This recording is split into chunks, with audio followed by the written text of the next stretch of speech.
بسم الله الرحمن الرحيم وبه نستعين ثم الصلاة والسلام على سيدنا محمد وآله الطاهرين اللهم صل على محمد وآل محمد. Assalamu alaikum wa rahmatullahi wa barakatuh.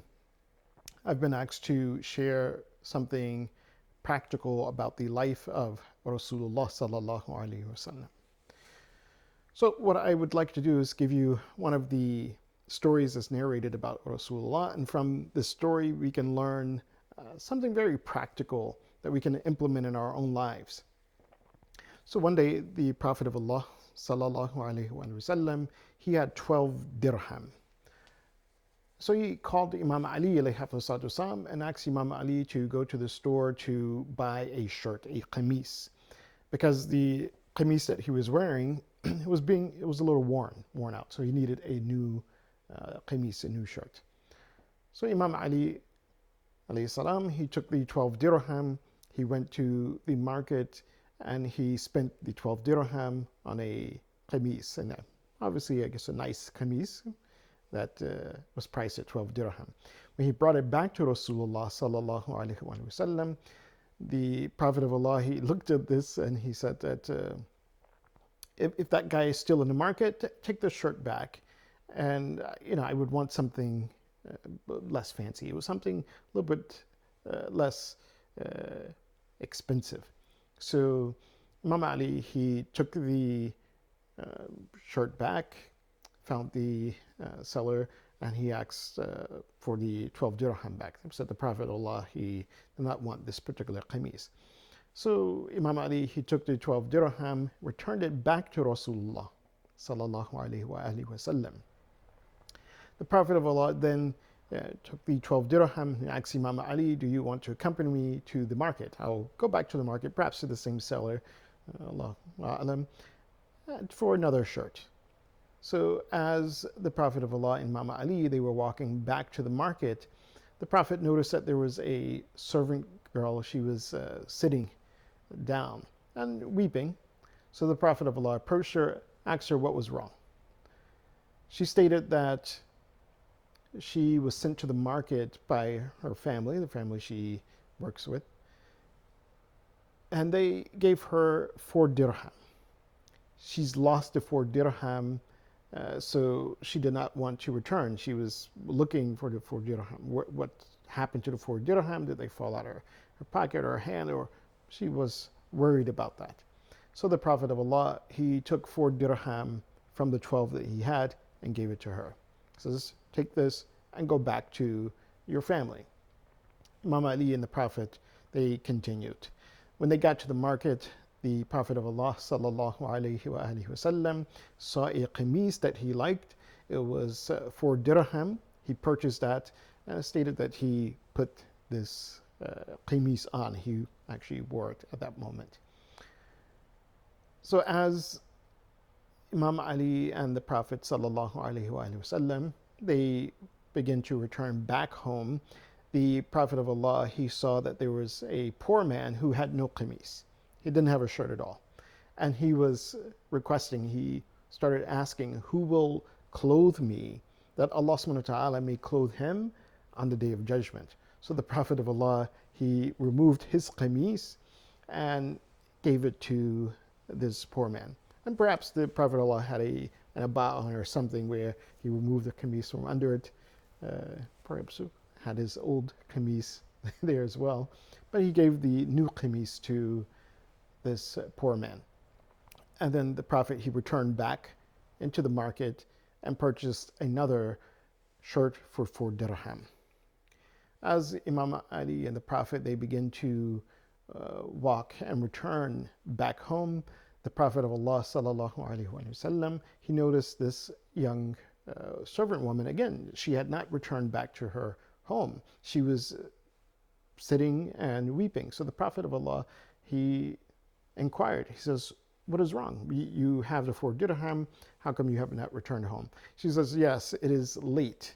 I've been gone for a long time. So perhaps she was searching for the 4 dirham prior to receiving the 4 dirham from Rasulullah sallallahu alaihi wasallam, and that had taken quite a bit of time. So she said, I'm late. I will probably be reprimanded when I return. So the Prophet of Allah, he says, fine, take me with you, show me where you live, and I will address the people of the house to make sure that this doesn't happen.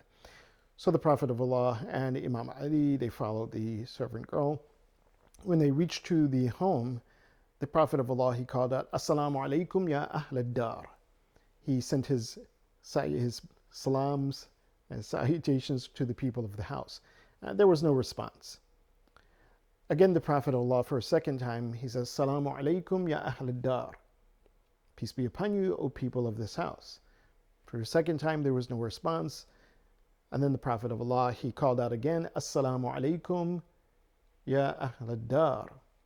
Upon the third salam from Rasulallah, then the people of that house, they responded, Wa alaikum salam ya Rasulallah wa rahmatullahi wa barakatuh. So the Prophet of Allah, who is a bit surprised, he says, how come you do not respond to the first two greetings that I have greeted you with? So the owner of the house, he said that we heard your voice, Ya Rasulullah. We heard that this was your salams. So we wanted to hear it a few more times, just simply out of love for hearing the voice of Rasulullah sallallahu alaihi wasallam. So at that moment, the Prophet of Allah, he says, fine. He says, this is your servant girl. She is late, so don't reprimand her for being late. And then at that point, the owner, he says that, Ya Rasulullah, because of your love and your kindness, she is free. She's hur. She is no longer in servitude to us. She can do whatever she wants. At that point, the Prophet of Allah sallallahu alaihi wasallam, he turned to Imam Ali alayhi salam, and he said, how blessed were these 12 dirham. That these 12 dirham, it clothed two people who needed clothing, and it gave help to a servant girl and also freed her. So this was a blessed 12 dirham. What we can learn from this action of Rasulullah sallallahu alaihi wasallam is that we should always seize the moment to do good. And each and every moment in those occasions, when the Prophet of Allah, he first encountered the servant girl, when he heard the need of the person who didn't have a shirt, and he took the shirt off of his back, when he found that the girl may be reprimanded and he accompanied her to help her, all of these moments, the Prophet of Allah, he seized the opportunity to help. And this is one of the things that we should do. Another thing that we learn from this encounter of Rasulullah sallallahu alaihi wasallam is that when we have wealth, when we are blessed with our sustenance that Allah subhanahu wa ta'ala gives us, so we should not spend it all simply just on ourselves. Yes, it is a blessing, it is a ni'mah from Allah subhanahu wa ta'ala for us, but we should take a proportion of that, use it for ourselves, as the Prophet of Allah did, to buy a shirt, but then we take another portion of what we have been blessed with to help others, to help those who are in need, but also to help those who are in need, as we learn from this story of the Prophet of Allah sallallahu alaihi wasallam, is that we have to pay attention to people. We have to be attentive to people. Sometimes some people may not ask. In this case, we found that the Prophet, he, at least with the servant girl at first, he saw that there's something wrong. So he inquired that, what is wrong? And once he found out what was wrong, he figured out how he could help. So we have to pay attention to people, their state of being, inquire about them, inquire about their well-being, and try to facilitate their improvement, self-improvement, and their well-being. This is something that we can learn from Rasulullah. We'll also learn from Rasulullah that when we spend on ourselves, we spend, in a way that we acquire things which are a need and which are decent. We should not be so frugal that we're looking impoverished and poor. No, when Allah subhanahu wa ta'ala gives you something, as the Prophet of Allah himself, he stated that Allah subhanahu wa ta'ala likes to see his ni'mah, his blessings, what he has blessed his servant with upon his servants. But that doesn't mean that we have to be extravagant. And the Prophet, He had 12 dirham. Initially, a shirt for 12 dirham was purchased, but then he says, no, I'll get a cheaper, less expensive shirt. One that is good, that one that is decent. He went and he bought a 4 dirham shirt. In fact, he bought two of them, one for himself and one that he had given to the man who did not have a shirt. So as we spend, do not go to either extremes of spending so lavishly, or so frugal, so lavishly that we are living outside our means, or so frugal that we make ourselves look impoverished. We're not showing the ni'mat of Allah subhanahu wa ta'ala. I pray that Allah subhanahu wa ta'ala gives us the wisdom and the strength to walk in the footsteps of Muhammad wa ali Muhammad. Allahumma salli ala Muhammad wa ali Muhammad. And we can learn from their lives to implement the same type of manners and treats in our own lives. Wassalamu alaikum wa rahmatullahi wa barakatuh.